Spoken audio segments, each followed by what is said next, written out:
welcome to Xena, Warrior Podcast. My name is Vera, and I'm joined, as always, by my two calculating co-hosts, Katie. Hi. And Livy. Hello.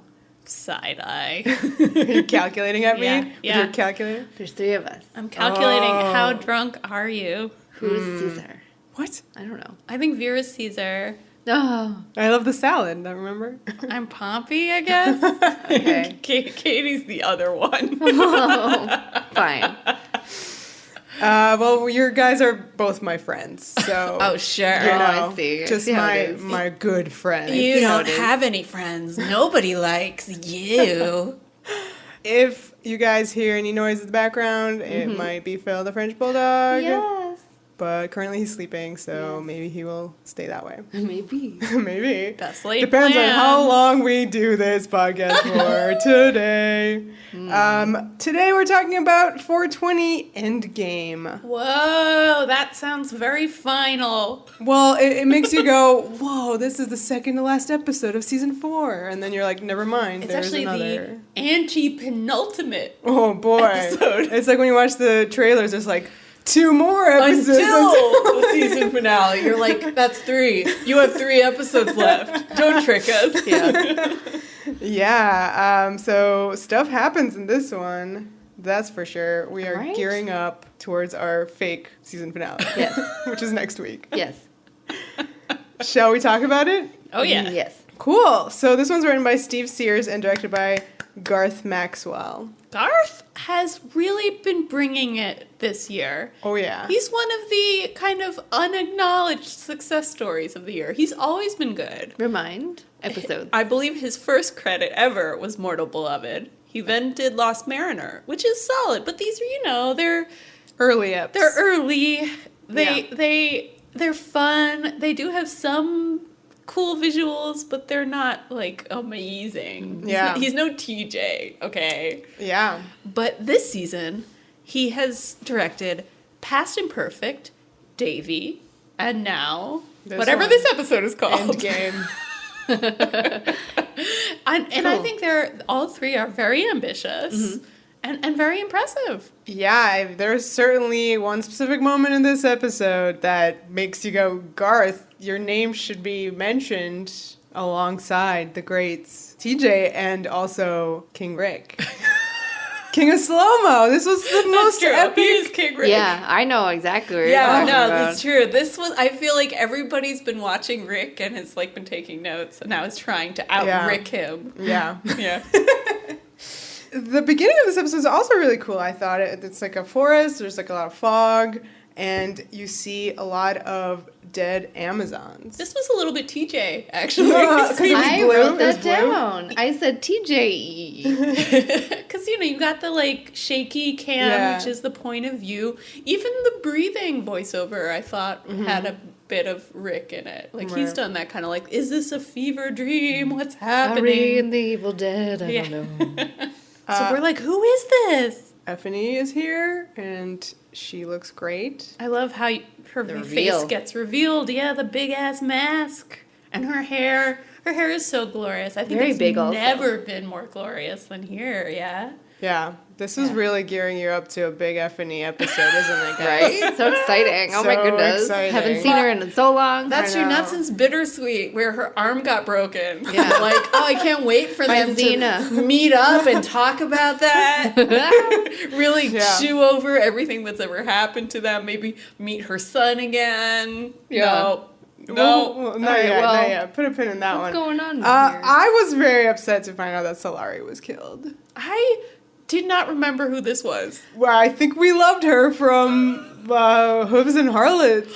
Really? I think it was her. She the goes all awesome the way one. back to Hooves and Harlots. She's like that too. awesome one who like does the staff move. Oh, I want to say that, You but did I love her. Could be wrong. If it's that one, I am very sad to see she didn't make it. She seemed like the toughest of all. I'm surprised she know. got killed first. I'm upset. And then we have a new character introduced. We have Amarice, Yep. and then somebody named Shilapa. Yep.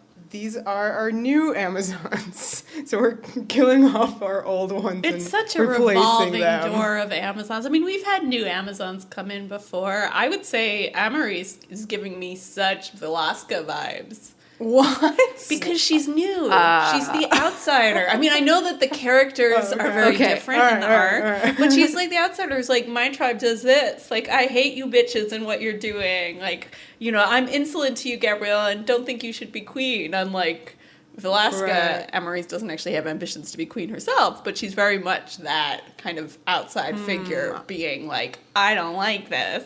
I thought her wearing that hat was like, as she's pretending that she has like the big queen mask on her head. When do we talk about her hat? Let's talk about it right now. Okay, it's the elephant in the room. Yeah, let's It's terrible. 2 hours on the hat alone. Come on. It's so bad. It's like a little Peter Pan cap. Like her, so she talks about like her tribe a lot because she's not from here. And do they just are they like the tribe of bad hats? Yeah, Like, I believe I think this. they are. In my tribe, we all wear bad hats. Yeah. I mean, it's like I know that our friends have lots of like masks and fun stuff. We just saw one. But like, that's I okay. prefer that than like this Hats. Joxer hat. Yeah, the fact that it makes you think of Joxer or like a dunce cap or something makes... It makes her seem kind of like, I don't know, is it adding to her like childlike quality? I It kind of think makes that- her look like I think that was the intention. I don't know if it's working out that way, but I feel like, yeah, they were trying to make her look sort of cute, you know, not like the beautiful woman that she is, but cutifying. That is insane. That hat did not work It also- whatsoever. It just doesn't seem like it has any kind of practical purpose either. It's like not really a helmet. It's not like blocking the sun. It's more like a weird bonnet. Yeah. Like I don't. Yeah. There was that one part where it's like dramatic. They're standing in the road, like trying to figure out the Romans or whatever, and her hat flap is like blowing in the breeze. Oh, no. So beautiful, the hat flap blowing in the breeze. Oh, it was, yeah, it's terrible. It kind of makes you think of Shuri Appleby's character's hair, where it's like, why is this a choice? And I mean, you're thinking of Tara. Tara, yes, This yes. is my like night for not remembering anything's name. What's this episode? Game End? Game over, man. Game over. Should have been called that. But definite Tara vibes from Amarice in general. I feel like Amarice is literally Velasca mixed with Tara. That's really her. funny. I would Yeah. never think of Alaska just because I don't like to think about her. But I see Tara, especially because they kept being like, "You're so young," and I was like, "Dude, how old is she? She I looks know. like she's like, you know, in her early 20s, which is probably what the actress was." Right. And But they're she's trying supposed to write be her very yeah. tiny. They did everything in their power to remind you that Yeah. she's a kid. Yeah.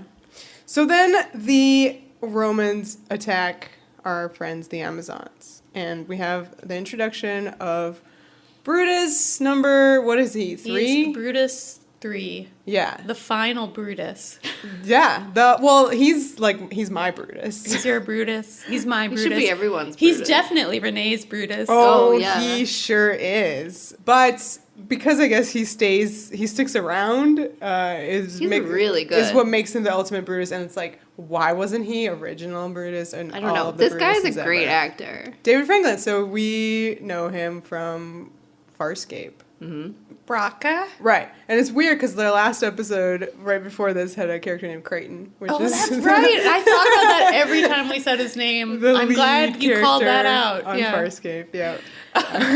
Well, yeah, David Franklin is so good. Yeah. And I mean, it is one of those things where, this character arc would have been that much more satisfying if you'd seen him being loyal to Caesar throughout Caesar's arc. Like, Sure. In a way, they Instead of being a different man every time. Yeah. Well, this time, they have to sell us on, the fact that he's so devoted. And it's almost hard to believe because you're just meeting him now and he really has this totally different picture of Caesar than everybody else. Yeah. It does make you go like, what show have you been watching, David Franklin? Well, I guess not that I'm asking for this, but it would have helped to have scenes of Caesar kind of becoming that guy that he's, I talking really, about. I wanted to see him sweet talk Brutus. I mean, this is definitely jumping the gun to the final scene of the episode, but it did disappoint me in a way that we never quite. I would have liked to have seen Caesar through Brutus's eyes just the once. Like it's frustrating because they're compressing a lot of information into this and a lot of Brutuses. What's a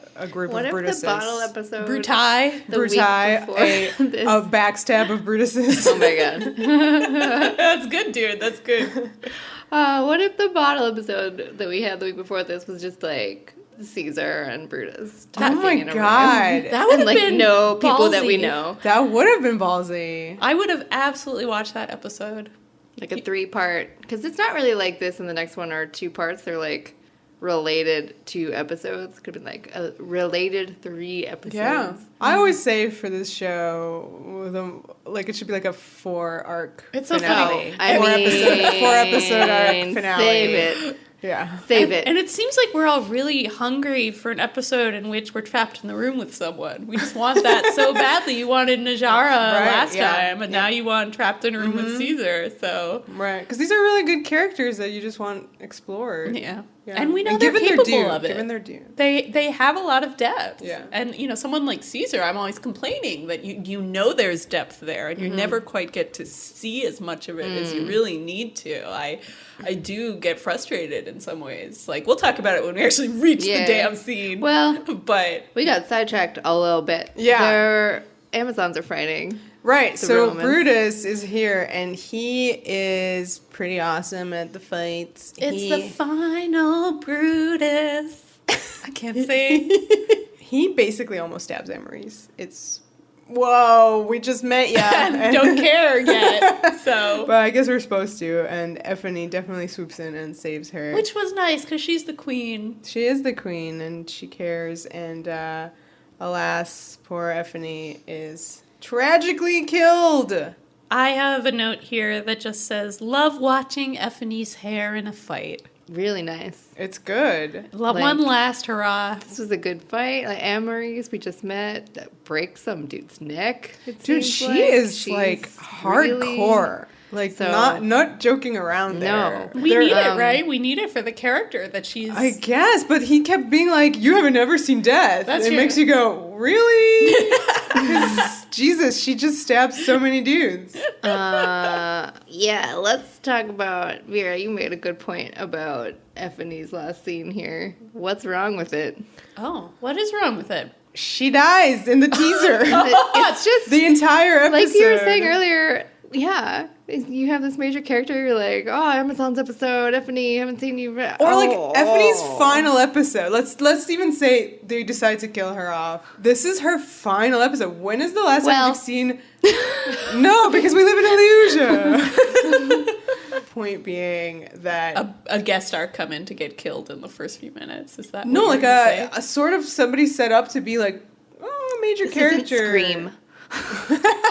Right, exactly. There you go. It's just somebody that you expected to be fully involved in an episode and then killed off in a epic way. On the one hand, it's shocking. I was gonna devil's advocate you, Vera, and be like, it's immediately upends your expectations for what this episode is gonna be, and hence is a good thing. I just missed her. That's what I mean. The entire I feel episode like was you haven't about seen her in a long time. Ephanie's like way of ruling, Ephiny this, Ephiny that. They don't even show her face at the end. That's true. That's a little not bit that of I a wanted bummer. it to They be clearly, burned. Danielle was like, "Do you need me for this? No, bye." That's what I mean. I'm like, I don't really know if there was like a serious, commitment issue where she couldn't film. I mean, from reading quotes from her, it sounds like she was ready to be done with the character. She picked this. I think they gave her a choice like coma or Right. death, and she was like, "Death, all right, death." And they wrote it, and she was like, "Oh, great! Like my final episode, my big death scene." And then it happened in the teaser, and she was like, "Oh." See? That's not right, man. But that's because she's an actor and wants as much as possible. Yes, but we know this character. We really wanted to see a lot more of it. I didn't need a shock like this for her, again, because I think she literally hadn't even had a full proper episode about her. But don't you like that immediately we have the power vacuum that Gabrielle has to fill? Like, that's what this episode is about. Sure. Yeah, but I was trying. We had seen a little bit more of her before. That's the only thing. Is that like I think we're coming a little bit from like a fandom place where like she's been there since the beginning. Yeah, she's the main Amazon. There are recurring besides- characters that you really don't Kill see. them! Kill them all! I mean, I agree, but also like on the one hand, I do like the shock of it, and then the other hand, I just kind of like really like this character. It's true that it would be nice Want maybe a little if bit it had more. almost happened. You know, they have her die for Amarice, who at this point you barely know. So there is this, like, I feel like maybe could have just written this scene in a way that made her death feel slightly bigger. They also, in a way, it sucks that they've recast Brutus. So at this point, you don't even realize that this is Brutus. You know he's wearing silver armor. You know exactly who he is. Okay, well, I did it. Dumb like me. Yeah. What? Literally, that's the only way you can tell them apart. But you are so into they're different men. But the armor is the same every time. Caesar wears gold. Brutus wears silver. Look, I've never noticed the way Caesar and Brutus I've hardly noticed anybody's different armor. Oh my god.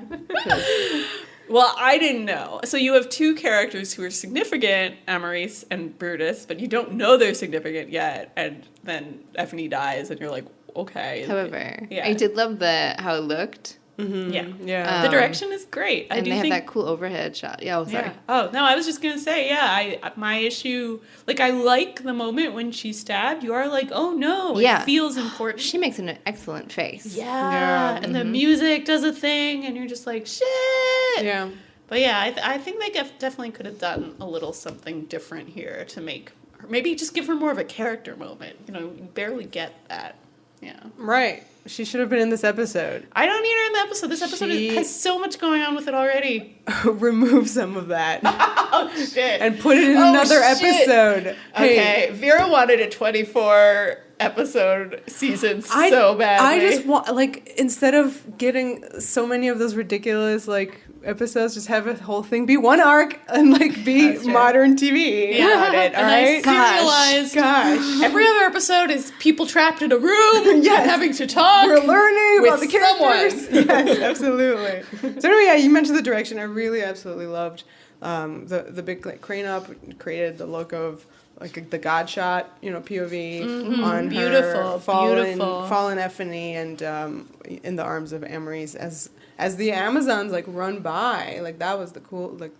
And the Romans, right? Yeah, Romans. Right. The fighting has been going on around this whole scene. Yeah, but it's the Amazons that outnumber the Romans here, and they have to retreat. I also like the detail paid to Brutus himself, who has a moment of sadness when Ephiny dies. You immediately can tell a lot from this character because they give him this close-up.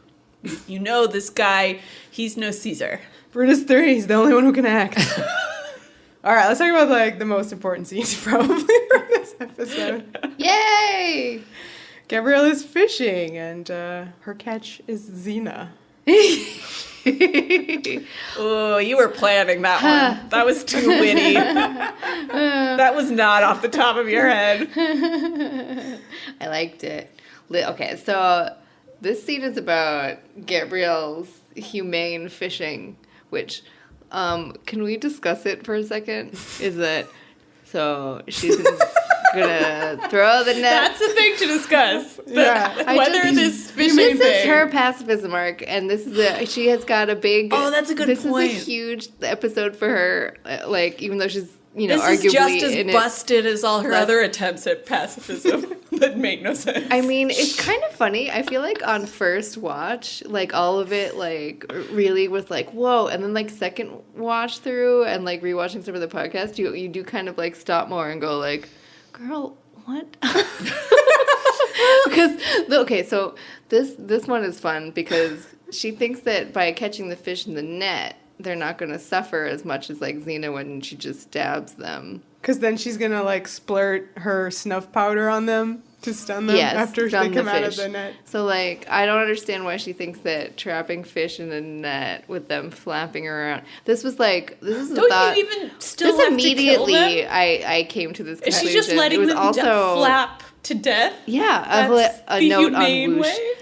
Yeah, yes, that they're just suffocating and flapping around until they die, I suppose. I don't know what else she's planning on doing. Is she going to get more of them via net than Xena with a spear? I guess. She's going to murder inadvertently a lot more fish. They haven't been doing so bad with the spear. Anywho. I saw a headline somewhere that there was a neurological study of fish. Oh, it is humane. Well, I mean, there is such a thing as fish pain. Oh, There's the part of their brain that lights up that's similar. Absolutely. Place it's to like where how humans... you can't boil lobsters and stuff. Right, they I don't scream. understand why. Well, people are like, oh, that's just a noise they make. Now it's literally been It's literally been, like, outlawed now in certain countries. Oh, wow. Yeah. Because that noise is screaming! You're boiling a live animal to death. Yeah. So you have to stun the lobster. It just shows how sociopathic humans are about other species. We don't believe they have consciousnesses or feelings. Le poisson. Oh my god. Jeez. So this is extraordinarily flirty, this scene. It's like is it? Is it? Someone, now I wish that I had their Twitter handle referred to the face that Renee makes in this as Gabrielle's flirty nose. Oh, it's like I love that tweet. Face. Whoever you are, good tweet. But it's also in her eyes, man. I've never seen such it's flirty, come at me, sex eyes. Is that a song? I feel like that's a song. In your eyes. Yes, it is. It's the final Brutus. That's a different song. Oh my goodness. Okay, so like Gabrielle decides to demonstrate the humaneness of the net by throwing it on Xena, who then sits there with a net over her face. Which is so great. I love they just leave that a beat for you to appreciate. More hilariousness is that Xena, having been taunted thus, decides to throw Gabrielle into the river. There's only one way to know how fish really feel, and that's to become one of them. Or one with them? I wasn't sure which. Either way, it was ridiculous. I love how she delivers it, though. You know, at first it seems like she's joking, but then she gets stony-faced, which is how you know it's really going to happen. It's going to happen, yeah. Gabrielle doth protest that her new outfit takes too long to dry, which I don't understand. She was wearing leather before. How long did that take? And then Xena, of course, has her hair fishy. Or was it suede? I don't know. What are her clothes made out of? Who cares? Fishy is very good. Is this the flirtiest they've ever been? Yes. It's pretty damn flirty. Because it's in the shocking. face, man. Ephiny just died. You saw some commercials, and then you come back to this flirty McFlirt fishing situation. Yeah, it's true. I love the tones. It's a lot. I think it really works well, actually, because you're sad, and then you see this, and it's so cute, but you also know, there's sadness in their future. Yeah. So Amarice just, busts in between. Oh, my God. This was great, too. I really love this, because, she thinks that Gabrielle, of course, is being attacked. And she's here to protect her queen. Woman. My other question is just, I don't really understand how in, ancient times, how she knew this was Gabrielle. Just because... She also looks very different. Yeah, does people update her on her new look? I don't think so. Because, the Amazon saw her was bitter and sweet. This is a good point. Maybe she'd been following them for a while and listening. But then she would know that Xena was Xena. She didn't. Yeah, she did not. I mean, I feel like they should have been look for Xena, because everyone knows who Xena is. But she didn't. So if she didn't even know who Xena was, how the hell did she know? I don't get it. Anyway, it's fine.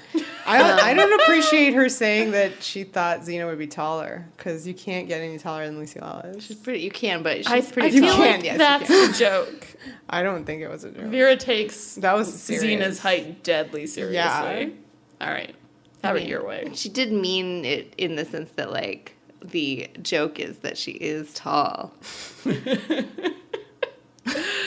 She should have said it to Gabrielle, I thought you would be taller. I mean, that's legit. So this is the best part, though, because you have Amarice protecting her queen. She refers to her as queen. Yeah. And then Xena does my favorite line of the episode. And one of the great lines of all time. Line reads. Just a deep, if you really want to get into it, but oh no, I surrender before Gabrielle. I do want to get into it. Please, by all means, go. Well, just for this episode. Oh, yes. I thought you meant in the bedroom.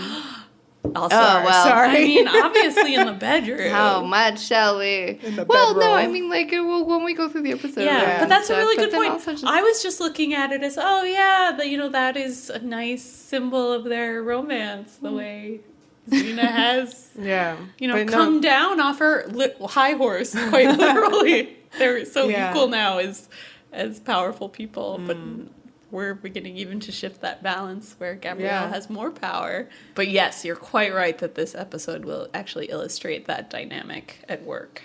My note here says Gabrielle's hair looks really good. I thought this was the first episode where her new hair is accepting her head. They're also probably figuring out how to style it, you know? Yeah. Like, this is all, like, a work in progress. Like, they are, I'm sure everybody's figuring this out. Oh, it just needs to look a little longer. It's to be so cute. Well, I have this huge note that says, Xena's braids! It's very large. They look good, yeah. Well, because we just had a bunch of episodes where her hair was, like, you know, pinned up and all sorts and whatever. It was normal, I feel like, last week.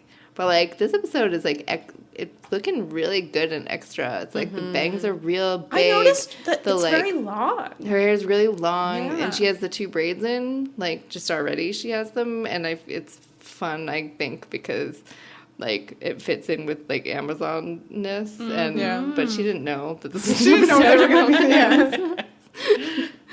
Speaking of hair, well, also, Ephiny and her big giant hair, they're dead. And They're both dead. The hair's dead, too. yeah, and so Amarice referring to Gabrielle as queen, they immediately both realize that means that Ephiny is dead. And Gabs makes a sad little face as this sinks in. I'm always here for Gabs and her sad little faces. Oh, me too. All right, so they go with Amarice to the Amazon village. There's a lot of wounded Amazons, and if you really want a good laugh, please look at them doing their acting Olympics in the background. No. Oh, there's one that's just, she is trying to get that Oscar. Oh, boy. Shalapa fills Gabrielle in on what's been going on. Ephiny was on patrol, and they got attacked by Romans. The Romans took some of the Amazons hostage. This was so confusing to me, because once you get a bit deeper in the episode, you realize that they're actually 2 different armies of Romans. Yeah. Just like in A Good Day, you have the Pompey army and the Caesar army. Right. Brutus is with the Caesar army, and yet it's the Pompey army that abducted the Amazons to sell them as slaves. So I'm like, Brutus was in that fight. Well, they were surrounded by Amazons, and he called for a retreat. Oh, I So, see. And then like, another group of Yeah. Romans swept in, and they were like, Right. take hostages. Yep. I mean, But we didn't see that, seems so- like Pompey style, actually, being like, oh, the other army wore him down. Quick, Yeah, swoop up some slaves. exactly. All right, I'll accept that. So Xena immediately starts barking orders, so they need to protect the village. And she's like, okay, you put, like, guards go over there, and then you guys start doing repairs.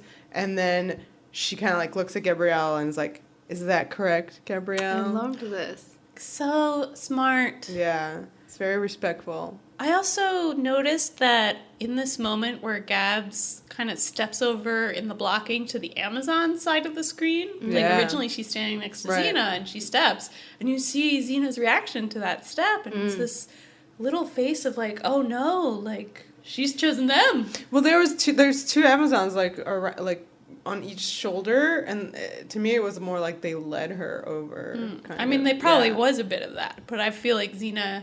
Yeah. I mean, she wasn't like upset in the like, you know, I don't feel like she was feeling insecure, but she was just like, oh, you know, No, but it's always there. I've been like left. she's always the fucking queen. yeah. And whenever And there's one of something their- inevitable about yeah, this. This exactly. is a responsibility that's always hanging over Gabrielle, and Right. Xena is very conscious of that. Yeah, and her reaction is great to that line as well, because obviously she's kind of emotionally overwhelmed, and then obviously being queen of the Amazons in this situation, going up against armies, is not the greatest for her current, way of being. Yeah. And I love how she says, like, thank you, and it's just, she seems really relieved and grateful to have had that, Yeah. like, at least right now, someone else making decisions. Definitely. Boy, it's a really big conflict of interest for her. It's Pacifism and being Amazon queen. It's great they throw this challenge at Yeah. her right here. Yeah, this is an absolutely great move to, like, in this arc, be like, oh, remember how she's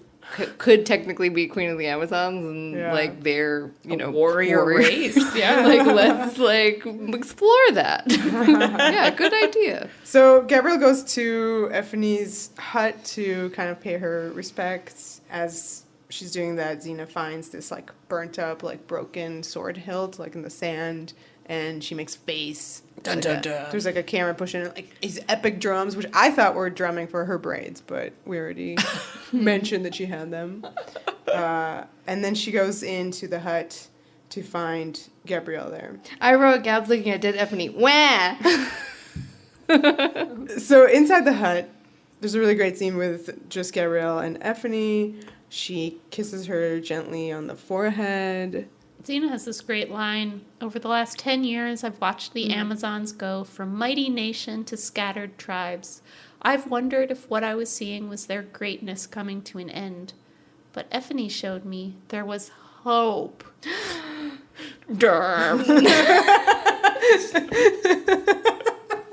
There's no other word sometimes. Yeah, but like Ephiny was there when Hope showed up. And that was basically the last time you saw Ephiny. My like third wheel over there. So Ephiny was done dirty. This is sad. It is sad. Put a big old pin. Like so many lines in this episode was like ringing so many pins for me, and like my fave. I know what you're thinking about. So I cannot wait. Are we meant to remember Adventures in the Sin Trade when she killed a whole bunch of Amazons? Yeah, because she's like, oh, I've seen them go from great nation to like shitty tribes because I did it. And I wondered, is this a tragedy? Let's be generous and assume that's the subtext here. Okay. Sure, absolutely. That's part of why she's now so motivated to make sure Ephiny's death wasn't in vain and that the Amazons will continue. And then this is the conversation where, like, you really realize that, like, their Romans are taking the Amazons as prisoners. Which is awful. This is definitely one of money. the worst things we've ever seen anybody do on Xena, because these are characters we care about. They're all women. Like, this is women being sold into sex slavery, and these proud warrior women. It just feels so upsetting. Yeah, so Xena, like, whips out that sword hilt and was like, oh, this is not Caesar, this is Pompey, and he's for sure he needs money to fight Caesar, and he's gonna get it by selling the Amazons as slaves. He's selling our friends as slaves, was the line. Yikes. I thought that was... so many good Renee faces in this one, too. Oof. Yeah, and the Xena kind of comfort hand touch, shoulder, hand. Oh my God. That's what we call it. Hand touch, shoulder hand. Hand touch, shoulder hand. So, like, Xena wants to follow Brutus because, like, okay, I have such a hard time following war and army movements. Like, Pompey, they can't follow because they all went on a raft. Yeah, they can't track a raft. They all went on the river and sailed away. Yeah, but Okay. they can track Brutus on foot, and she assumes that Brutus will eventually clash with Pompey, and hence they'll get him. I guess that's how this works. And then Xena leans over Ephiny and whispers, "This will not go unpunished. I will not let the Amazons just die away. Yeah. Because I killed them. Like that one time I let them die away because I speared them on trees." This is very in keeping, like, Xena-esque thought process. This is very, like, eye for an eye kind of situation, a vengeance situation.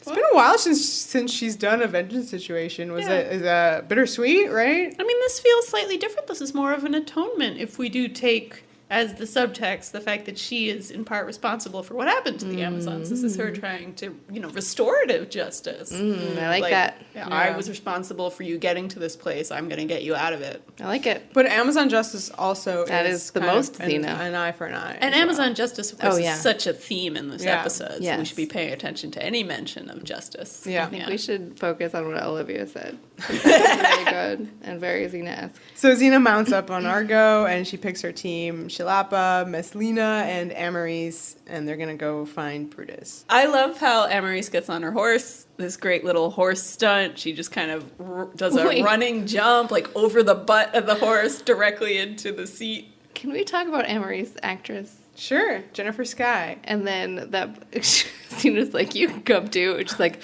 okay.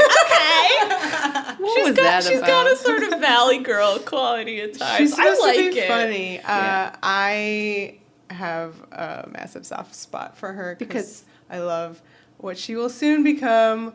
Cleopatra 2525. Another show from... Right, upcoming, and Right. unfortunately, I think will come at the cost of this character, which Yeah. I hate. Spoilers. That fact. And they definitely Yeah. introduce her in a way that feels like it would have actually been really interesting to have her around. I mean, I Yeah. don't want Yeah, to was you bemoan. like her? Yeah, Yeah. I mean, she's setting up some interesting tension in that she's this Sort of different perspective from both Xena and Gabs. You can see the little triangle they would have made in later Yeah. episodes debating, what's the right tactic to take? What are these different relationships with Right. violence and martial tactics? Yeah. And Jennifer Sky herself wrote this like really great op-ed or something. Now I don't remember, like the New York Times or the New Yorker or something like that. A few, like maybe 5 or less years ago, where she just was like so thankful for being a part of Xena and how coming from like a modeling background, like where you're treated one way, like it was amazing to be on set of Xena. This sounds like an important thing to read, and Oh, yeah, I'd Me love to read Too. this. The current Yeah, I mean, conversation. it was just a really, really nice piece of writing, and I was just like, oh my god, that's so great that this like, tiny character, but like it really helped her kind of see a different what it's perspective. like to have scenes with other women. That's Absolutely, amazing. yeah. Such a simple thing that so few actresses actually get the chance to do. It's incredible. I love this show. So they ride off, and then we have Brutus and his men in the woods, and they hear Xena's war cry, and I loved his reaction being like, Xena, and he's delighted. Yeah, that's weird. What's Brutus's deal? Xena, he knows Xena's. He Xena's likes famous. I think he's just, his BFF / guy he's in love Hates with, her guts. Caesar, is obsessed with her. But hates her guts. Right? So, like, I can see how Brutus would be into it. It's still confusing. We really are missing maybe an episode that would have established this bond between Brutus and Xena. I don't know if they have a bond specifically. I do think that Brutus is just so involved with Caesar and Xena that It's just familiarity, I guess. It's not so much like that he likes her, as he's just like, oh. yeah, and also A person how I could know. you not be awed by Xena and That's kind of true. like excited to be in her presence? Yeah, and Brutus has good taste. We She's get very that. tall. He liked Ephiny in the minute before he killed Yeah, her. he loves like really intense warriors. Like he Yeah. respects that. So Xena and her crew attack. Xena puts like a whip around Brutus's legs and drags him behind Argo at a gallop. This one's for you, Ephiny. So yeah, This was odd because Ephiny saw the gab Yeah, drag. I don't think exactly. Ephiny would appreciate this particular Exactly. sacrifice. Especially because she doesn't even kill him. So it's just like, I'm going to drag him and it's going to hurt. Ephony's arm suffered the Gab's drag. So there you Yeah. I don't know about this, Xena. go. So she rides into the Amazon village like a conquering hero. Gabrielle comes out and she's like, where's Amarice? And Xena says, she took off before we got here. I think she was upset. I didn't let her kill him. And then she like drags like the whip. And here's Brutus. He's their prisoner. Gabrielle's like, hello, Brutus. Like, hello, Newman. Yep. She explains that she's now the Amazon queen because he killed Ephiny, the previous one. Then he says a bunch of nice things about Yep, Ephiny. yep. One of the best fighters he's met. She died with honor, a warrior, Yeah. something like that, and that he feels He's no not guilt. guilty, Right. yeah. Because, she died a warrior. Yeah. Also, I really liked how he was like, Ephiny, that was her name. Like, that was really nice. Yeah. He wanted to know her name. Yeah. Yeah, that, again, says something about this guy's humanity. David Franklin's like bringing so much to this character that has never when been you brought can, before. like a dude who just killed a really great, Yeah, I recurring think character. This is strong writing by Steve. Steve Sears that he has taken this character and just immediately tells you like who this person is, but without doing it in a way that feels like it's shoved down your throat. I also like the repeated joke about Amarice's tribe. I feel like that says a lot about her. Really great. Yeah. Very yeah. quick, economical writing that just like gives you the basics of like what the character wants, what their dynamics are with other people. Yeah. It's smart stuff. So, like, in regards to Brutus, it was basically out of necessity because they're like, well, Brutus is the one that, like, really kind of puts the knife in Caesar.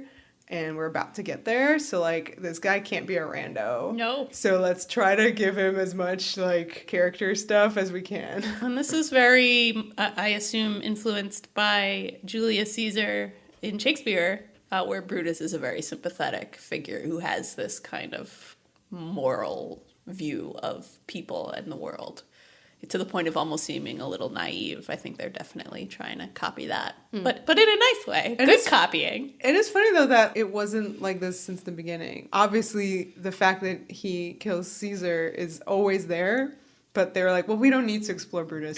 We don't need to have But they knew he had to be there, so they clearly... he had to be there. They clearly knew this was going to happen at some point, and that you needed to keep hearing, oh, hello, Brutus. But he was so unimportant that they could literally recast him with, like, super randos. All right, so Xena demands to know where Pompey is from Brutus, and then Brutus is like, I got power. Yeah, you need some info from me? I have power. Give me some Keltaka, please. Baller move. And then we see this shot where it's like, oh my god, there's an arrow being, like, pointed. I thought it was being pointed at Gabrielle for a second. But that would have been what Velasco would have done. Yeah, would Yes, have. In you're fact, right. she did that. But no, this is Amarice. Yeah, So and she's shooting at Brutus. Maybe she is shooting at Gabrielle. It's just No. a really bad shot. No. No. Yeah, Who wants justice? Amazon Amazon. justice. Cut that out. Amazon It's staying. justice for a killer. Yeah, Xena whips at the arrow. I thought it was interesting she didn't do the hand catch in front of the little weird. face. Yeah. It's because she was holding the whip. So Yeah. I guess she so. like whipped the arrow, and then she Mixing it up. took the chakram and like cut down the tree branch that Amarice was standing on. So she falls on her butt. I like that Amarice, once again, trying to explain, in my tribe, Gabs slaps her down with, in your tribe doesn't matter here. This is my tribe, bitch. It's such a like, Yeah. oh yeah moment. I mean, she's taking control right here. Yeah, this is it. Yeah, and you can hear it in her voice. Like, this is her queen voice. She's done. And I'm telling you, like, you compare this to Velasco, who said stuff like this to Gabs, was just publicly undercutting her leadership. And Gabs was kind of too embarrassed to do this. Whereas here, it's just like immediately, like, bam. Right, and She then used to be so small. Yeah, she was. Oh my Very God. tiny Gabs. But now she's like hardcore, and she sends Amarice to her room to think about things for a few days. Yes, she does. She sends her to jail. Speaking of intense, this moment... Right, so Brutus is like a little cocky bitch, you know, with how he has like power because he has like all that information that Xena needs. She's like, oh, about that, and then slammo, she like puts the pinch I right wish on she'd him. said slammo. As she does the pinch. Actually, what she says is, you know the drill. 30 seconds, you die, no blood to the brain. Which is great. Did you be reminded Yeah. again? Though it's so funny. No blood to the brain. Okay. Gabrielle flinched though, which was nice. Kind of sounds like a haiku. 30 Yeah. seconds, you die, no blood to the brain. That's not a haiku, but I did get what you're saying.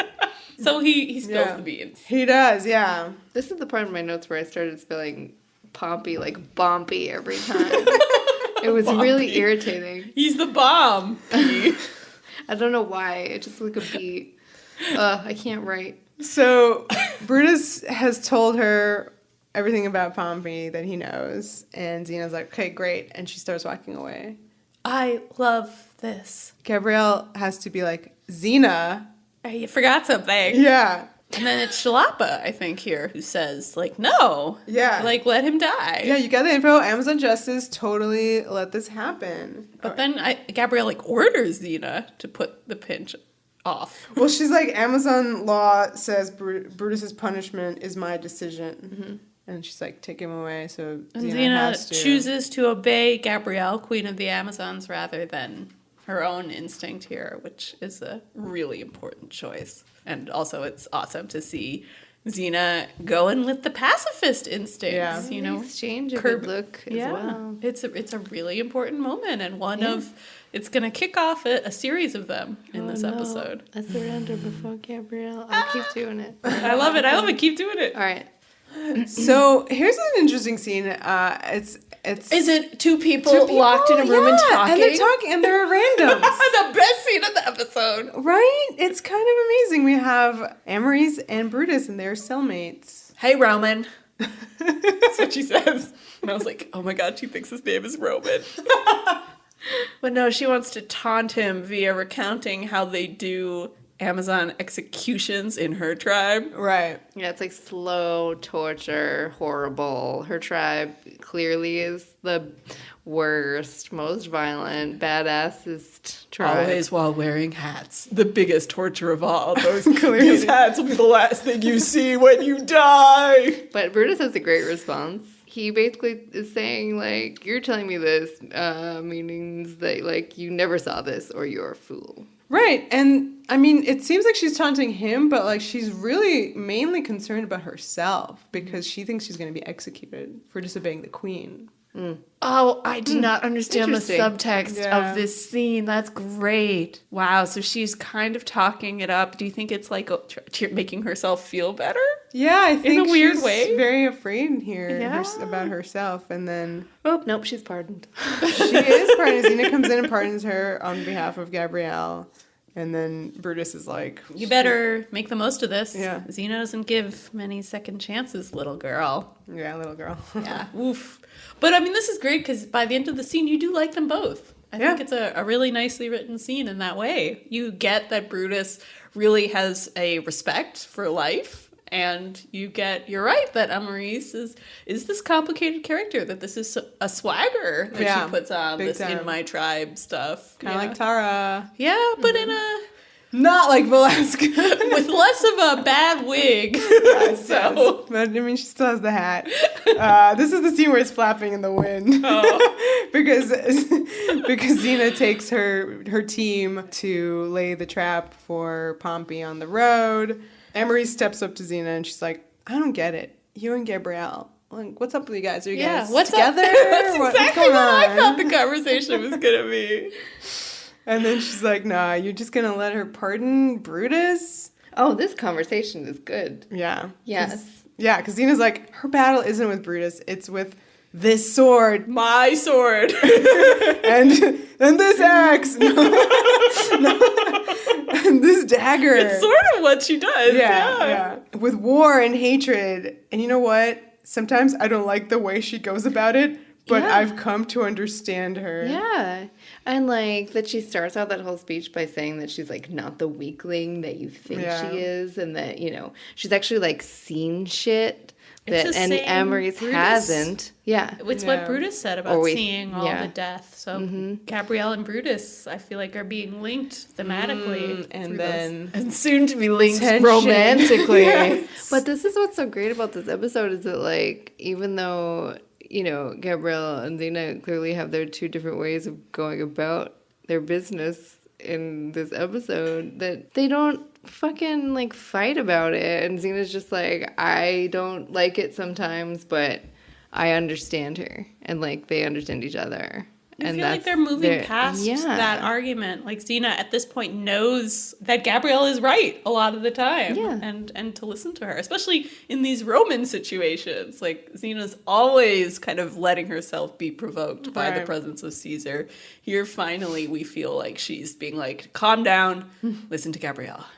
Well, I do like that Amarice, like, literally throughout this episode, basically does not, like, at all see the light of Gabrielle. Which is great. Yeah, it's great. Again, like, it's setting up the character. Like, if she were a one-off, by the end, obviously she would get it. But I like that, even at the end of this very nice speech, she's just like, if you trust Gabrielle, then no, I can't. I don't trust her, sorry. Yeah.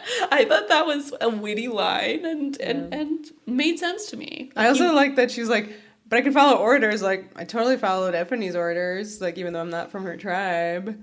And then Jennifer Skye plays that really well because you just see on her face that she did not do that. But then she gets sad about Ephiny, and it's kind of legitimate where she's like, she could have done something else. And Xena says, if it wasn't for women like Ephiny, the Amazon nation would have died out a long time ago. Because I killed them. Right? Yep. But you and I and Gabrielle aren't going to let that happen. Very nice. We should also quickly point out the significant line about finding the answers on the point of the sword, which is going to come back later. I started saying Mr. Pointy a lot, which is Buffy's take, which doesn't make any sense. But Buffy did it only. No, I'm not. It's totally different. I just like there was a lot of like points talk about sharp stabbing things. Yeah, but the pointy end of a sword. This is the first scene between Amarice and Xena where I really understood that Xena is talking to her younger self. Like that this is. You know, she really gets Amarice. She's been there. She's been this girl. This battle-thirsty braggart, I think. Young Xena must have had some of those qualities. We see it. Pirate Ship Xena has Pirate Ship like Xena that. is out for herself, not for any kind of like tribe or anything. That's true. But this could be only like the beginning of like surrounding villages around Amphipolis. Well, they're clearly coming from different places. Yeah, they're coming from different places, but the idea about violence and yeah. And the advice she gives her just feels like the advice of someone who gets exactly how this person thinks. So Pompey is surveying his Amazon captives now and talking to his version of Brutus, this dude named Carminus. Carm. Who Whoosh told me was actually playing this character. He appeared in A Good Day. Oh, great. As Pompey's second. Wow, so they keep that going, the continuity of that guy alive, but we have so many different Brutuses. Pompey is just like going on and on about his stuff. He's the worst now. Did you guys feel like he was just way the worst in a way that he had never quite been the worst before? Is it because he has to talk about like the same stuff? Because if you've missed the previous episodes, he has to fill you in on what he's doing. I get what you mean though, because like where he's the episode is money going now. Yeah, he's like has to be the most bad. Yeah. He's done, and of course he's losing power, so it's probably exposing the truth of him, which is just he's kind of desperate, greedy, awful bastard. Yeah. But I love how every other word out of his mouth is money. Right, yeah. And so he sends Carm to go and sell these Amazons. You can't say Carm. It just makes me think Carmilla is here. Like from the web series. I wish. All right, I wish Pompey had First Lieutenant Carmilla from The Sopranos. No, not. I meant Carmella. Yeah, that would have been Carmella great. Soprano. But like now I associate that with the web series Carmilla. Oh, but Carmella Soprano is also a Carm who is also great. I missed the joke. There are a lot of Carms. So that one is better. They're on the road now. This guy and the Amazon captives and some more soldiers. And as they're walking, they hear some from the trees. Some very obvious not bird noise. And I love the reaction of the sad Amazons kind of suddenly being like, there's a rescue coming. Oh, that's surprising. And then Carm is like, oh, we're going to be ambushed. Quick. He sends two dudes back, and then they see Xena standing in the middle of the road. Such a good shot. I love whenever she just stands in the middle of a road. Very formidable. Very scary. Very tall. Very tall. Very tall. And he's like, Xena, I didn't know you were in the area. Which was a funny line. So the guys that he sent back, now they're like caught by Amarice, but no, they catch her. So it's like a whole thing. Because apparently she like disobeyed Xena's orders. We don't quite. Well, that's just in character. She can't follow orders. Of course. It's just classic Amarice. She did her own thing. Amarice, disappointed. So now these guys produce her, and Xena is forced to give up any other Amazons that are like waiting to ambush. So Messalina and Chalapa emerge from the trees, and then Xena throws down her sword, and they throw down theirs. So wow, that was like terrible. These Romans totally outsmarted Xena, and they're like taunting her about how they're gonna sell even Xena into slavery, and you're like, oh my god, gross. So he goes to take Xena prisoner. And then she kicks her chakram out of the dirt where it was buried. clever. This whole thing is tricks upon tricks. It's like Inception. You're just like, oh, I don't know what's going on, but we know that Xena's on top of things again. So they've buried all of their weapons. Not all of them. Clearly, there were some dummy weapons for them to surrender. But I love that all the Amazons, they have their swords and stuff under the road. And this was prefigured in that earlier scene. Right, yeah, that was like her notices that there's a handy blanket of straw all over the road. For some reason, yeah. I do love her lines where Carmen's like, give up now, I'll go easy on you. And then I'll bake you some nice... what is manicotti? Manicotti. Yeah, some manicotti. Oh my god. Sorry. So that was Xena who said that, and then he's like, "Oh please, you and what army?" And then after she kicks the chakram up, she's like, "This army, bitch." Oh. So I thought it was really, really cool move. Obviously, she has the chakram, and she uses it as a weapon, not like by throwing, but by slicing and dicing. Like this was something new that I think we haven't seen in a while. I mean, she always has it like kind of like there to like, you know, use it, but this was like the main weapon here. I thought that was like really brutal. And then so you keep cutting back from her to Amarice, who's just like nonstop 2-dagger, just stabby stabs. Like she's just killing all the dudes. And then, like, you see shots of Miss Lena and Shalapa, and they have, like, clubs. So it's totally different. I think their violence is, like, totally different compared to Xena and Amarice. Sharp blades. Yeah. I like when Xena throws, I believe it's 3 swords. Oh, that's the end of this fight. Oh, yeah. Oh, yeah. So this is also the fight that has that like doo doo doo doo doo doo music. I can't do it. You know, that really intense stuff. Oh yeah. It's some good music to get your heart pumping. That like it's different. Yeah. It's like fun. I feel like this episode is wall to wall solid music. You can tell this is like gearing us up to a big finale because it's full of music. But this is an amazing, exciting music, fun fighting. This is like when you think of action. This is a great scene. And it ends with Xena throwing 3 swords into a man. Yeah. Okay. Like, that's really a lot. Yeah. That's probably 2 more than she needed. She has, like, the Shia in there. Like, there's a lot of, like, exciting, fun Xena fighting stuff. But, like, again, we're in this complicated episode about justice and violence and stuff. Like, it's just like... Yeah, I mean, you feel like everything is very deliberate. It's not like, here's a silly fight where you're running around people's heads, blah, blah, blah. Yeah. They're really just brutally killing some dudes. Brutal is the word here. And the fact that Gabrielle isn't present feels significant as well. Exactly. Yeah, no, absolutely. When Gabs is away, the sharp edges come out to play. If Gabs had her way, she would have, like, powdered all these men in the face. Jeez, I'm so glad she didn't have her way. So Carm runs off to warn Pompey, and Xena orders Amarice to round up any of the men who are still left alive and take them back to the village. I like how Amarice is like, I did good. I really fooled him. Right, yeah, because everything was like a ruse. Which is funny, because so much of that feels more for our benefit than for Carm's. Like, Carm doesn't know Amarice is like a loose cannon. Like, that felt so just the audience is watching and they have certain expectations. So yeah. So Pompey will be heading to their Amazon village, and Amarice is like, oh, good thing we have just the queen for that situation. That was some epic shade at Gabrielle. Yeah, what did it mean? Just like she's good at looking after prisoners, not executing people? Not fighting. So that was like a sarcasm.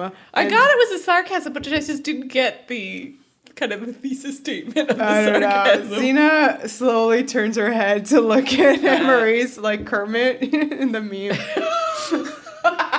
Look, I mean, Amarice, like, Gabrielle needs to understand that as a leader you have to win people's respect, and she hasn't done that for Amarice yet. I think that's fair. As much as it's annoying that Amarice doesn't love Gabs as much as we do, I get where she's coming from. Because this is so not her way. Pacifism is not something she understands at all. And certainly diplomacy. But also on that note, it is kind of audience surrogate. People who are getting mad at Gabrielle, like, are kind of saying the same thing. That's a really good point. Like, Gabs is just waiting at home in the village. Like, ugh. So, I mean, I'm saying that. Like, so there was one of reviews on Whoosh for this one of someone who's just like, I'm kind of done with this show. Oh, wow. Like, because, like, they were like, I that. don't like this Gabrielle. I don't understand what this character is. Oh my god, there's 2 more episodes left So after close, this. you So guys. close. Come on, it's a story. It's a story. Let it play out. I did see a lot of comments on Whoosh about Gabrielle's presence in this episode and people feeling like she actually just wasn't in it enough. I feel like moments like this, even though she's not there, like her She's presence there. looms. Yeah, it Absolutely. feels so Yeah. significant that these scenes of violence take place without Gabrielle around. You know, always when you have episodes involving Pompey and Caesar, you get these scenes where Xena's interacting with them alone, and you have to worry about that. You have to worry about Xena alone. I feel like it's so integral to this plot, and it hinges on Gabrielle and her influence. What do you think, Phil? Phil the Frenchie is coming to visit us. He's at the podcasting table. Do you have any comments about Gabrielle's art? Do you like the battle stuff? That's a yes. Do you think that Gabrielle's haircut is good? He left, so no. That was a non-response. I'm taking it as a no. So Pompey is rightfully pissed that Xena, always Xena. I used to think all her hatred was reserved for Caesar. Now I'm beginning to wonder. I like that because it seemed a little like, I thought we were like tight. I liked Xena. Xena was into me, maybe, I thought. Well, she spoiled his plan and took his money. And that's all he cares about. I love that. She's taking money from me. Yeah. Money that I need. Mm-hmm. This greedy capitalist. My goodness. So he orders them to break camp and head back to the Amazon territory, and we find out that Amarice she disobeyed Zeta's orders and has Like, been... for real Yeah, this for time. real, yeah, and is listening in. But I guess it's good that she found this information out. Brutus is brought to Gabrielle, and she's like, everybody leave us alone, please. I love that when he's brought in, she's praying. You see her Yeah. praying. I was trying to figure out what or who she was praying to. It was not I clear. wasn't sure if she was praying as much as she was meditating. I guess don't but know. she's doing like prayer I know she's hands. doing prayer hands emoji, but like I'm not sure if she was specifically could have been a yoga praying. pose. Yeah. Yeah. Yeah, so they talk about brokering a peace between Xena and Caesar. Gabrielle proposes that there should be a peace between Caesar and the Amazons. And I like that he's like, you surprised me. Yeah, I like that a lot. This is important, this moment. Gabrielle breaking through to Brutus, not just kind of as an honorable adversary, but as like a good person. Like he comes out of this really kind of into her. Did you feel, that was my next question, did Yeah. you feel the intense sexual tension in the room? I have to be honest and say I really didn't. But I love that apparently Renee and David Franklin were playing it that way. Well, she was, I mean, wrote shippy. You can see it right there. So I'm with you, Vera. I mean, there's felt definitely it. a heart-eyes situation. I think it's only one way. I don't know. I don't think so. You think it's a two-way heart-eyes? You should read, why don't you read Renee's quote there? It just says a lot. It sure says something. So yeah, Renee says, there was a subtext that the actor David Franklin and I decided to play. We wanted to show the love-hate relationship between the two characters, so we played a bit of attraction. But there was nothing going on between them. Sometimes you have chemistry with another actor, and sometimes you don't. David and I did. She's right. And we added that to the scenes. Yeah. No, I felt it. I think that comes across. Doesn't she say in a coffee talk that they like still hang out? That was the coffee talk for sure. I feel like. She's implied an intense love for David Love Franklin. coffee talk. Coffee talk's great. I mean, he's very wonderful. And you feel like he is in some ways, he really projects decency in the same way she does. They both just exude goodness. These two I know we're not specimens. supposed to be talking about coffee talks, but Are we not? Is that a rule? My Why? favorite part of that one was when Lucy's like, "Oh yeah, I remember him. He was cool, like whatever." Da, da, da. And she's like, "You didn't know him like I did." I mean, I do. Yeah, like we're That not was supposed to the bring best. up coffee Yeah, talks. well, I don't know. We're talking about Is this Xena in the here. podcast still? I mean, I would love to do a whole coffee talk series, maybe on Patreon. Maybe. Maybe. Stay tuned. Yeah. Okay, so what I really love about Gabrielle and Brutus and their whole thing is that it is like an equivalent to Caesar and Xena. So like the mains have a thing, and like the sidekicks are have like, a thing. You're the sidekick. Yeah. So I like that this episode and future episodes give that a respect that it should have. Luckily, Gabrielle isn't going to eventually stab Xena in the back. No. But, But she you has can a feel. very important story with Brutus. Yeah.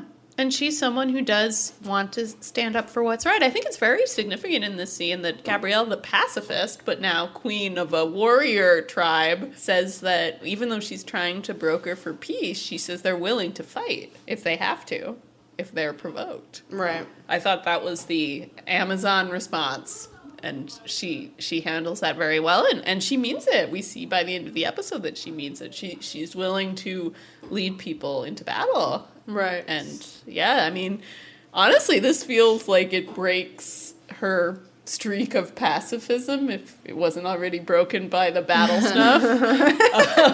What about her fishing? So Brutus accepts the peace treaty contingent on, of course, Caesar's approval, and then I loved his and being like, and Xena's Approval, right? Yeah. Because these are their bosses. right. And the guards take him away, and as soon as he leaves, the shot lingers on Gabrielle, and she's like, what do you think? Xena appears from behind the curtain. So good. I was genuinely shocked by this. Yeah. I did not expect her to be a part of this. A peace treaty with Rome? Yeah. Gasp. How could Xena be cool with this? Yeah, and she's like, well, he's not Caesar, but he may be the chink in Caesar's armor. This is a very long game, and Yeah. it's extremely smart, I must say. I Or guess like that's where the title ridiculous. comes Oh yeah, this is a game with an end. So So many people playing many long games. I yeah, don't know. but Xena, this is finally, I think, a move that really So like smarter than Xena anything Caesar's ever has done. read a history book and knows that this is the guy she should be messing with I at mean, this particular we time assume of the she- season. She's seen him around, always standing next to Caesar. She's She like, always recognizes him via his armor. she thinks this is the guy she can manipulate, and she's right. She's absolutely right, and this is a very sneaky bit of manipulation. And I love what it kind of says about Gabs. Like, it's Xena trusting Gabs to make this man fall in love with her. So then Amarice runs in and she's like, oh my god, Pompey is moving his army. He's going to be here like by the morning. Everyone's like, oh my god, that is unexpected. And the Amazons start prepping for the attack. So how do they prep? There's all this ritual dancing starts happening. Well, what do we think about this? I'm assuming people don't like this. I can't say I love it, but I like that it had a sort of more, like, battle quality. Sure. Like, there's, like, the dancer who's thrown to the ground, and it's like they're kicking her. Like, it has this kind of martial quality that I I mean, thought... the one that's just rolling around? Yeah, the rolling around I don't thing. think anybody was kicking her. Oh, well, to me it looked more kind of fighty. Interesting. Yeah, that's at least how I reacted to I it. think that's just how dance moves you. And that's how she reacted That it's to violent. dance. Yeah. I like, as far as the dance camera work goes, I really like whenever they did, like, the camera that kind of moved with the dancers, like, yeah. up close. That made it seem different from any other type of dance shots that we've had from the Amazons. Yeah, I just like there were some good faces that were like just really intense to speak to that kind of like battle ready feeling. Yeah, the best part, of course, is the intercutting between these dancing Amazons and the soldiers that are being tied to crosses. Mm-hmm. So that was a super sploosh moment. I needed a cold shower. Oh boy. Vera. I don't even want to touch that one, to be honest. Let's move on. So Gabrielle skips over with Brutus. She's like, yay! Because she's so happy about, like, their peace treaty. Oh, yeah, super great. Super exciting. Peace. Peace for everyone. And then does, like, a double take, like, what the fuck? Because she's crucified some Romans, basically. Yeah. And Maurice helpfully explains Xena's ingenious plot here, which is that Pompey's men are going to have to go through their own men, basically. Right. And if they go in to help them, there's going to be like in a big pit that the Amazons are going to light on fire. So they're going to burn them all in this pit. A Pompey Q, I believe she calls it. And then Xena's like, Amarice. Be cool about this. Yes, they're really used to I know we were having a laugh about the Pompey Q earlier, but now Gabrielle's here. But to be serious, I love how Gabrielle says, like, turns to Xena and is like, Xena, you put them on crosses. Yeah, and I loved Xena's response, though. If that's what it takes to preserve Ephony's tribe, then that's what I'll do, which reminded me of The Price, where Xena was willing to go to the dark side in order to save people's lives, basically. So Brutus then does like a noble sort of thing where he offers himself to be traded. Yeah, rather than the Pompey Q, who wants to stop the battle completely, much like Gabrielle, again, kind of putting them in the same place. These people love peace, and they seem to have pacifist instincts. Also, Pompey is going to get a lot more money from him than from the Amazon ladies. Yeah, so it's almost like saintly of him to be willing to make this huge sacrifice, because I don't think Pompey's going to treat him very well. Shalapa runs in, and she's like, oh my god, you guys, you gotta go look at something over here on this hill. Oh my god, come look. So they go look, and they see that there's a legion coming from the south, and it's like, oh, but Pompey's from the north. Yeah, they're coming from the north. And oh, surprise, it's Caesar's legion. So they're gonna be attacking like through the Amazons in the south to get to Pompey. The Amazons are in the middle. Oh my god. This seems to be Steve Sears referencing A Good Day again, bringing in the two armies, and with Xena and her army trapped in the middle. But what I love about this is, you know, you have this expectation that maybe this is going to turn into a Good Day situation, and it goes someplace completely different. So that's when Xena decides that she won't give Brutus to Pompey.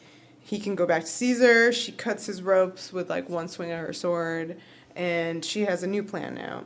She orders that the tied up guys be taken off the crosses, and she says, we don't kill just for the sake of it. And then gives Gabs a look, another look again, like, remember how I surrender before you? I do. Mm-hmm. Do you think she tied these guys to stakes just so she could do this for Gabs later? There is something a little like, oh yeah, I don't really care about this after all. Interesting. A nice romantic gesture. So Brutus rides out and takes command of the legion, and he orders to attack Pompey from the east. So going around the Amazons rather than plowing through them. Meanwhile, Pompey attacks the Amazons. Artillery starts dropping. There's firebombs everywhere. Our favorite. Yeah. And then Xena turns to Amarice and she tells her to hold the line and, most important, protect Gabrielle. Are you kidding me? Says Amarice. But she does it. This time she finally follows an order, basically to the letter. She's like, hey, Gabs, maybe you should go back to camp because of the firebombs. And I love Gabrielle's response to this. You don't know me very well. Because I got a powder compact, and I'm not afraid to use it. Well, I do love this, that, you know, she's a pacifist, but she doesn't run from battle. That's not, those things don't go hand in hand. Like, here she is being exactly an active, non-violent practitioner. Right. Who leads men into battle. Again, I mean, it's like, it's kind of that sort of complicated question where, you know, we make fun of her little powder box, but it's also like she's responsible for deaths. Yeah, she's distracting them so that they can get killed in some other way. That you're still culpable. You're still, you know, she's still leading these people into battle. But of course, her hope here is that it will lead to a peace. Right, exactly. Yeah. So, you know, she's sort of trying to find this compromise between her morals and situations, which are just almost inevitably war-based. A just war. Yeah, it's a complicated position to be in. And then, of course, she is going to be the one who's standing back and just yelling where everyone else is putting themselves on the line and putting, you know. Yeah. But at the same time, she's inspiring people. And she's really powerful here. Yeah. Seeing her rally the troops. Oh, my God. Remember when she was a baby? Amazon? She was like, I'm an Amazon. No, she's Aragorn. She's Aragorning the fuck out of the scene.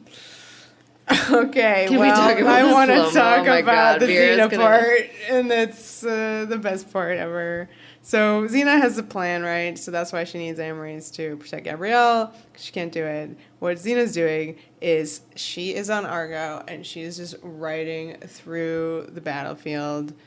She is slicing at dudes with her sword. There's bombs going off around her. Sometimes they are in slow-mo because so she beautiful. is riding in slow-mo. This is one of the most epic things. It's one of those epic shots of the show, for sure. This is a moment that actually reminded me of TJ, right? So the Garth reminded me of Rick and TJ here because TJ had a really epic horse riding to open the season. That's right. Yeah, and of course, Rick knows how to do battle stuff in slow-mo. That's He beautiful. did a lot of like fireballs behind Yeah. people in dramatic moments Yeah. in A Good Day. So Right, yeah, yeah. we're combining those lessons and having a dramatic close-up of Xena on a horse with fireballs behind and her. intent in her eyes, and like the sound, goes slightly like slower too, to like and muffled. It's all just so. Oh my God, I need another cold shower. Yeah, really. No. Meanwhile, Gabs is Aragorning, and she goes, "For Ephiny!" Yeah, it's the Amazons run off into the battle, and she's like standing behind, me, like, "Yeah, for Ephiny, guys, do it!" And they do it. like they're sarcastically not doing it. No, they are. It's just ridiculous that she stands behind. Like, you don't Aragorn and then stay. That's the thing. That's true, but she's, I don't know. I can see her as being a sort of spiritual leader who everybody respects for her goodness, but then she can give the battle you know speech. what? The Mother of Peace was right there in the middle of the fight. Right. Even though she wasn't allowed to kill anyone. I do think I would have loved a plotline of Gabs trying to negotiate that. I mean, I know pacifism is going to be a thing of the past really soon, so it's not quite as extreme in negotiation. Like, eventually she will figure out how to be a good leader, how to incorporate her values with the demands of being an Amazon queen. One of my favorite movies, The Messenger's story of Joan of Arc. She is leading all the troops, but she's just holding a flag, right? But she's like in the front of it. Right, that's a great example of a leader who's not a warrior, but Right. a military leader. Mm-hmm. Yeah, it can be done. What it does not happen here. Gabs is in behind, and she's like, for Ephiny, and then some Roman soldiers are like, oh great, there's Gabs. She's just standing there. They throw a spear, and Amarice has to tackle her to save her life. And it's nice. Yeah, Amarice did a good It's a good moment. Gabrielle. She followed thank orders, you. protected Gabrielle. Yeah. And Gabs is surprised. Gives this little surprised thank you or thanks or something. She's just like, wow, She's very that kid's grateful. not so bad. Yeah. So Xena makes it to Pompey. She kills like all the dudes around them. Then she kills Carm. And now I love Pompey's point of view. Oh my God. Her just riding closer and closer, and he's just like, whoa. There's shots shit. of him just standing there with his giant feather hat, and he looks so stupid. He does look. I love You how know, he I mean, looks. that's what's so great. He's a little ridiculous. It really works. It's fun. love I it. mean, Yeah. In this scene, as Vera, you were just saying, she like kills everyone in sight. yeah. Does IMDb still have the kill count? No, remember it broke gone. after Broken. it broke after One Against the Army. Okay. because there was that was too too many. Okay, we brought that many. up then. Yeah. Yeah, because like this reminded me of that, and I was like, Oh, she damn. killed so many people in this one. It's Yeah. insane. He doesn't have any more protectors around him, so he gets to fight her himself. It was kind of cool to see that. I mean, we kind of saw it a bit in A Good Day with the three of them Right, having yeah. a fight, but you never got the sense of Pompey as being I don't think a anybody was big going fighter. for like kill shots there. You know, No. it seemed like everybody was just like kind of Having having a good time. a good rumble. oh, a three-way. Yeah, three-way, of course. So, of course, Xena is better at fighting than him, and she is legit and gets ready for her final blow here. Right, raises the sword, the killing sword. Yeah, she's about to strike, And I love that there are fireballs going off behind her even here, and you're like, ah! That's right, and he goes, wait! If you kill me, Caesar gains control. That's the balance I give you. You may hate us both, but without one, you can't control the other. She has the best snarl face this entire well, thing. see, that's the beauty, right? She has like a snarl face, and he has like a disgusting kind of like leering grin. Yeah, you feel like he's just like enjoying every minute of this because he realizes, or at least thinks he realizes, that like he has one over on Xena. He has the power, as Brutus said. He thinks she's bluffing. Yeah, exactly. That's why. Like, he just, he exudes a grossness. There's no fear in his eyes. It's like he didn't even see that amazing close-up of Xena on the horse. I love that you used exudes a grossness because that was him from day one to me. I like, mean, in a certain way, like... yeah. Caesar has actual charisma. There's something charming about him, but you feel like Pompey's like trying to imitate that. Yeah. He's trying to be charming, but it's always just comes off wrong as totally gross. Yeah. So he goes, now if you let me live, we can't destroy the world. If we can't destroy each other. And so she walks off. It's good. I mean, this is a reference back to A Good Day where you got the sense, that it was this, triangle, Xena, Pompey, Caesar, and like each point in the triangle just has to stand. That was the point of A Good Day. So I love that here once again he's like, don't you remember A Good Day? Like this is what you do in Rome situations, is you keep me around as a good buffer for Caesar. And Xena's like, oh fuck, you're right. Okay, I'm walking away. Right, and then he tries to literal backstab. So he Brutuses her. Yeah, he tries to Brutus, and she swings, and we hear a squelching noise. Ooh. And we suspect things. And she says, it's not about balance anymore. She's done with that. Endgame! So did she know she was going to do that? Was she really sparing him in that moment where she walks away? Question. It's a little ambiguous, right? Yeah. Maybe. It seems like she was leaving and he decided to charge at her and she just had to do what she had to do. Well, she definitely came in there to kill him. Mm-hmm. So, like, he may have persuaded her not to. For just a second, she's like, oh, he's right. I can still use him. Maybe I should. Yeah. Yeah. I like to think that Xena doesn't quite have things figured out. And, sometimes in the moment, you just gotta whack off ahead. Of course. So the Amazons are cheering, and Brutus is true to his words that they're gonna stay out of Amazon land, and he tells his legion that they're not gonna go there. Xena approaches to tell Brutus to not mention her name to Caesar. This was funny. Just like, how he's like, your plan worked. And she's like, ahem, it's your plan now, son. And then Brutus tries again to be like, Caesar's such a good guy. The best. If only you could see him the way I see him. He's my BFF. And Xena's like, the next episode is Ides of March. She straight up says, like, your faith in him is misplaced. And this speech is, it's not really a speech, but, like, this dialogue is so good. It's so good, She's just saying, like, she's like, hey, are you Caesar's man? Or are you your own? And you're going to have to decide. And then, next he's step. like, man, Caesar, he's my dude. And I love the way Lucy delivers these lines where she's like, Pompey was your dude. Was a friend. Crassus, wasn't he a dude? You too. And I was once a very good dude. No, I love the way she's like, I was once a very good friend of his. It's so good. Yeah. It's just so good. It's also funny because I'm like, you knew him for a day. You were like, she did not. His like one night stand on a boat. That is a very good friend. I mean, that's true. It's a little more than a day. It wasn't long. I mean, it was a while. She held him hostage. That's true. And then, it was a week. Did a whole thing. It was a boat ride. Yeah, boats are slow sometimes.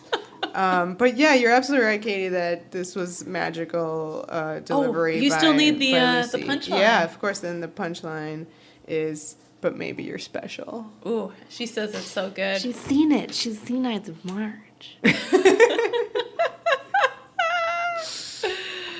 And then she throws the actual punchline. The bag. She drops the mic. Which is actually a bag of head. Bag of head, at his feet. And then he brings this bag of head. Sounds weird. Terrible. To Caesar. And I love Caesar looks right into it and he's like, Pompey's changed his hairstyle. Yeah, it's good. Too bad. And I'm looking at this and being like, Brutus, this is what this dude is like all the time. What, how are you so in love with him? He's clearly kind of an asshole. Yeah. And Brutus is just so happy because he's delivering the wonderful peace treaty between the Amazons. His little and face, Caesar. he's so excited to be showing this to Caesar. This is so good for Rome. He has a little, like, rolled up parchment, and he hands it to Caesar. And he uses it as toilet paper. No. I mean, basically.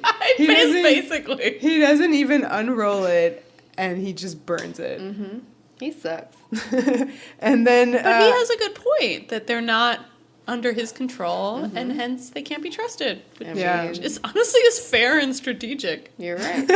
And then he asks if the rumor of Xena being there was true. Brutus is like, nope, she definitely wasn't there. Uh-oh, what's he about to say? And he goes, well, her time will come. And then Caesar plants his hand on Brutus's shoulder, goes, thank you, Brutus. You're a loyal friend. Womp womp. You're my dude! Totally gonna end well. Totally. And he can tell. Brutus is really now thinking about things. Oh, yeah. I mean, Xena- that's Xena great. has Some incepted thoughts. him big He's time. lying. He's lying to his favorite dude's face. Yeah. That's pretty intense. So I really love the dissolve from the burning peace treaty parchment to the pyre, Ephiny like fire, the torch that's going to light the fire for her pyre. This is a good end scene. And we have more Amazon dancing. This is a grief dance. You can Yeah. tell because they grab their heads sometimes. And they cry. And I have to say, I mean, we've already kind of made some comments about the Amazon dancing. I do feel like if you maybe watch the scene too much and you like start looking elsewhere that's like not Xena Yabs, it's a little funny. Because like when you think about the two of them, they're, you know, after they like kind of like walk down, like, I don't know how they kept a straight face during this scene because people are just like kind of skipping and jumping and twirling around right them. in front of them. Yeah. And it's a little bit amusing. But it looks great on But it camera, does look having really good. these kind of bodies just crossing in front of the frame. Mm-hmm. Yeah, it really gives it a lot of character. Ephony's body, which you can't see her face, it's all wrapped up, starts burning, and they do a really great job of kind of cutting back to that throughout this Reminding scene. you of Yeah, this that she's character. there. Yeah, Right. yeah. And this is a really big moment. Then Shalapa comes up, and Gabrielle makes her the Amazon queen. She's like, are you sure? And Gabs was like, yeah. I met you 5 minutes. It's fine. Totally cool. What do you guys think about this? I love that Gabrielle has this part of her life, but it's also like just unsustainable for the show. So like she can never be the actual queen of this tribe. And I forget kind of what the setup, like obviously like Ephiny was queen and she became queen, but it was kind of like because she said so, because she left. Right. She was like, well, you're going to be And at queen that point, in she my... was such a sweet baby angel that you're like, stead. well, of course you want Yeah. the actual Amazon warrior to be queen. Now it's seems a lot less convincing. You're like, Gabrielle, you could do this. Like, there's nothing in your character that prevents you from doing this, except for your devotion to Xena, which actually is a pretty huge roadblock. So I mean, I'm fine about it. Yeah, it makes sense just in that, you can't have the whole show based around the Amazons unless you want to embrace that and do a whole season about that, which I would be on board for. I would totally be on board for that. Oh my god. But they're not on board for that yet or ever. Spoiler. So she heads it off to someone we haven't really gotten to spend much time with. Yeah. And Shalapa's like, I don't know, I'm not ready. And she's like, well, just whenever you have any kind of leadership questions, just think about what would Ephiny do. WWED. Which she kind of said is what she would do as well. So, yeah. It's a very nice way of keeping Ephiny's memory alive for us as well as for everybody else. So then Gabrielle confesses to Xena that she finds it like a little bit weird that she can't cry. And Xena suggests that maybe she's trying too hard. Xena's like, I can squeeze out a single tear at the drop of a hat, girl. Say the wrong thing to me, tear's gonna come out. I'll teach you my secrets someday. And she makes this big statement where she says that you're trying too hard, or part of you knows that Ephiny didn't die in vain, that, like, her death made a difference. As did her life. Oh, well, yes. Obviously. But, like, Xena says that in her death she became a symbol. Interesting. And then she goes, one way or another, the Amazons will go on. And again, oh my God, it's all the pins. They're stabbing the statement like how Xena stabbed the dude with the 3 swords. Yeah. We want this so much for them. We want them to survive. So Amarice pops up and she's like, hey, guys, I'm traveling with you now. Because the Amazons treat her like a kid, whereas Xena and company treat Also her do. Like a kid. Like a kid, but in a fun way. I love that Cass is like, you are a kid. And Amarice's comeback is, yeah, and you're a warrior. And Cass makes such a face. It gets her. She's like, I was, but now I can't be. Can't respond to the burn. Yeah. So this was where they talked about like how Amarice still doesn't really get the pacifism, but is really into like the point of a sword. This was so funny. This is a good exchange. Yeah. This is, again, setting Amarice up for an interesting character arc. Because she's like, I really liked that advice you gave me, Xena. That seemed very reasonable about, not looking for answers on the point of a sword. Then I saw what you did with that old Pompey guy. Like, he found answers at the end of yours. Yeah.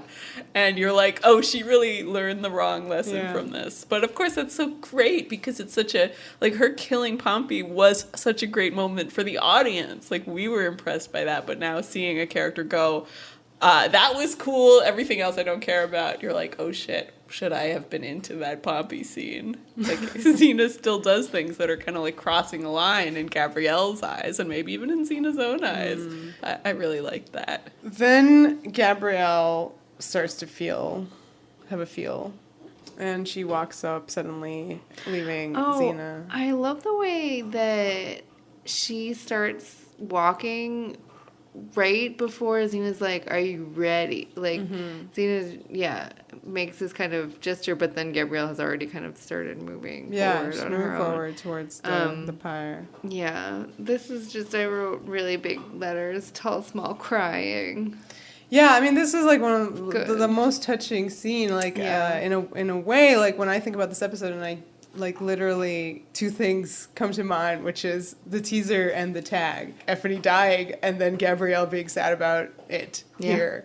Because, like, I just don't even remember what all the Rome stuff. Yeah, all the Rome stuff. The Endgaming. Yeah, exactly. This was beautiful. There was an incredible piece of music playing here. Really striking. And again, I think a new piece of music. Yeah, it's wonderful. I mean, I do wonder why Xena wasn't singing. She wasn't moved. Maybe just because it's a different, I can't know. Ephiny sang for her dead child. Yeah. It's very interesting. It wasn't the moment, like, the situation right now was they were having this talk and there's maybe, kind of a dance she going on. She felt a little thing in her throat and wanted to really rest the voice. The Amazons were doing their own... Part of it is, I think, that kind of letting the Amazons mourn her their way.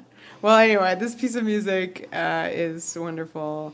And the photography here is really great, too. We have a really beautiful. They're shot through the heat haze. Yes, exactly. So neat and smart. Yeah, it has this sort of shimmery TJ look from Callisto Campfire. It's just cool. They're getting cool angles. And Tall Small is just epic here because so epic. Gabrielle does my favorite thing, which is grab Xena in that particular chest part. Kind of cradles her between the boobs. I don't mean to be. There. I just have a question. Yeah. I don't know that it's comfortable to stick your cheek onto Xena's breastplate. No, it doesn't. But it's comfortable to wrap your arms around her torso. So nice everywhere else. It's just so nice there, yeah. Like, and I always love the way she is like grabbing her arm. Hard, Yeah. There's just so much tactileness everywhere, and like incredible Xena kisses the top of her faces. head. Yeah. Oh, they don't kiss actually. It's like a chin bump. on the top of the head. It's just really powerful coming from this episode where, Xena surrendering before Gabrielle. We have this moment of Gabrielle surrendering in Xena's arms at the end. Oh. You guys, all this talk about surrendering and whatever makes me think of Clexa and the bending the knee to each other. I was like thinking about, oh my God, I was having a weird vid thing the other day, but I was just like thinking about that and the bending the knee and and then thinking about like those times that like Xena like prays and like bends the knee for Gabrielle and stuff. Oh my God. Yeah. It's good. But it's true that, the way that's dramatizing power, the way power changes between these characters in the same way that it does change between Lexa and Clark. Like, there's something incredibly romantic about seeing that, these powerful people who will only surrender to each other, Ooh, my emotions. Well, overall thoughts on episode Good one. I think it's not fave. Very strong, very strong. I mean, I feel like it's not exactly surprising as we keep laughing about the whole Ides of March thing coming off. Like, it's kind of neatly tying off plot lines that have been running through so much of the show that it's almost just like, oh, yes, okay. Yeah. You knew it was inevitable that these things were going to happen in some shape or form. And by that, I mean the whole Pompey business. Like, you knew that guy had to be taken out. And lo and behold, out he was taken. Yeah. I do think that Steve Sears just did a smart job of, extending this Rome plot from when in Rome through A Good Day now to here. Like, and I agree. It's all like very carefully plotted out. You feel like you're in good hands. I feel like you guys are kind of like, it's not the greatest thing ever. Maybe because it was more plot-based, than character-based. It's good. But I certainly love all these Rome episodes. Phil, did you like it? Did you like the episode Endgame? Yes. He wishes Ephiny was in it more. Yeah. I think he wants more Argo. More Argo? Yeah. You heard All him. right. Okay. I think we finished. That wraps it up for us. Oh boy. All right, follow us on all the stuff. Oh yeah, that's we are on the internet, xenawarriorpodcast.com. That's where everything is that you can find links to. Please like us on all of the social medias, whatever. I'll do the list in a second. You can listen and rate and leave reviews on Apple Podcasts. We're also available wherever you want to listen to podcasts. We are on it. We have a Patreon. It is patreon.com/XenaWarriorPodcast. Also, thank you to all of our patrons. We are going to be doing a lot of fun stuff shortly. I feel like many mini-sodes will be happening during Season 5 to get us through Season 5. Which is soon to be upon us. Wait, is something wrong with Season 5? And follow us on Twitter at XenaWarriorPod and Facebook and Tumblr, Xena Warrior Podcast, and also Instagram. Oh no, I need to update the Instagram.